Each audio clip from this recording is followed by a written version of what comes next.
Bonjour mes amis, en vidéo d'aujourd'hui, nous allons voir comment comparaison de deux listes avec Microsoft Excel. Un exemple, on a ici liste 1 et liste 2 et je veux vérifier est-ce que les éléments de la liste 1 existent dans les éléments de la liste 2. Donc pour vérifier que l'élément A, ça veut dire le contenu de la cellule A2 existe, ou bien il est contenu dans la cellule 2, je vais utiliser la formule équive. Équive, c'est la formule match en anglais. Donc équive, je clique sur fx pour avoir la liste des arguments. Je vais demander la valeur cherchée. La valeur cherchée, c'est le contenu de A2. Tableau recherche, ça veut dire où on va faire la recherche. Donc on va faire la recherche dans la table ou bien dans la colonne B, ça veut dire B2 jusqu'à B6. Puisqu'on va copier la formule en bas, on va cliquer sur F4 pour fixer cette zone-là. Le type, vous voyez le type, c'est 0, bien 1, bien moins 1. Pour avoir la valeur exacte, on met 0.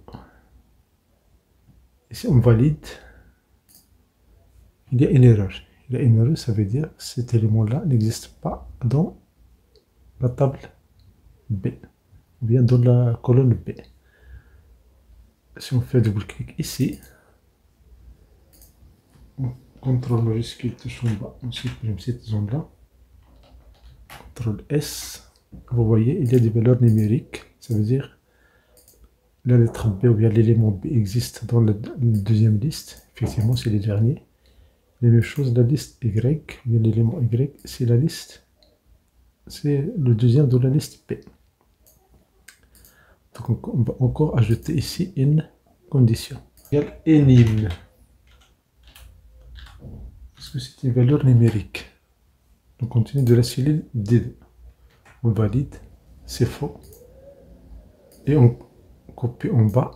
Vous voyez, il est vrai dans deux cas où nous avons effectivement des valeurs numériques. On va faire égal si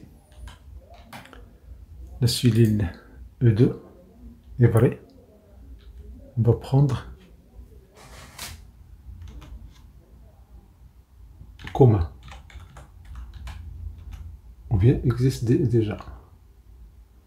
Sinon, unique. S'il est faux, on va prendre unique. Ça veut dire que cet élément n'existe pas dans la deuxième liste. Donc ici, on a unique. Si on fait un clic, ou bien copier en bas, vous voyez les éléments communs et les éléments uniques. Donc unique, ça veut dire qu'il n'existe pas dans la deuxième liste. Commun, ça veut dire qu'il existe, il est répété. Vous voyez B ici, B.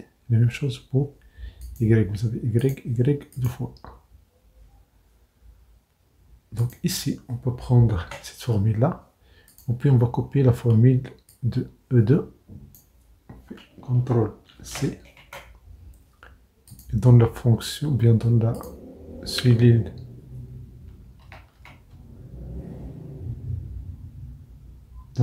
F2, on va faire cette formule-là. CTRL Entrée. Enfin, double-clic pour copier la formule en bas. Et cette formule-là, il est nim, donc on va encore prendre cette formule. CTRL C, échappe. Ici, au lieu de D2, on va faire CTRL V. Et voilà comment on utilise les formules composées ou bien imbriquées. Maintenant, on peut enlever ces formules sans changer le résultat. Donc voici le résultat ici. Pour vérifier ça, si je mets ici A, et je mets ici dans la colonne de la deuxième liste A, vous allez voir le contenu de D5 va changer. Et les communs, ce sont des éléments qui existent dans les deux listes. Là, vous pouvez être commun ou bien les deux listes. Vous pouvez ajouter ici les deux listes quand il est commun, sinon liste unique. Double-clic et voilà le résultat. Merci pour votre temps. Si vous avez cette chaîne, merci de votre communication pour recevoir des vidéos.